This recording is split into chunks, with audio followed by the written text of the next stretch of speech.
Bulan suci Ramadan banyak dinanti umat Islam untuk memperbanyak amalia karena di dalamnya terdapat fase penuh rahma, ampunan dan pembebasan dari siksa api neraka. Di bulan Ramadan ini, banyak umat Islam juga berlomba perbanyak amalia. Satu di antaranya memberikan hantaran aneka menu makanan berbuka ke masjid.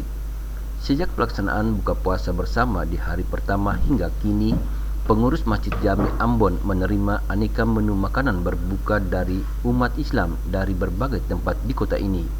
Aneka menu makanan berbuka yang dihantarkan ke masjid ada yang dibuat sendiri dan ada yang dibeli di tenda penjualan takjil. Bahkan mereka yang menjajakan takjil di depan Masjid Jami melangkahkan kakinya menghantarkan menu berbuka ke Masjid Jami, baik berupa menu maupun minuman dingin. Untuk penyajian minuman teh panas, penyumbang tetap telah ada selama mengisi waktu buka puasa bersama di bulan suci Ramadan. Waktu pengambilan minuman teh biasanya dilakukan pengurus masjid pada waktu yang ditentukan. Hal ini agar hidangan teh tetap terasa hangat di saat berbuka.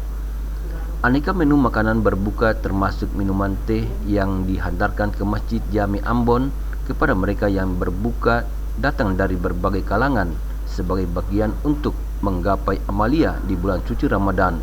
Pengurus Masjid Jami Ambon melakukan kegiatan buka puasa bersama di setiap bulan Ramadan dan terbuka luas bagi umat Islam, terlebih khusus kaum duafa, musafir, mahasiswa, pelajar, masyarakat dan anak yatim.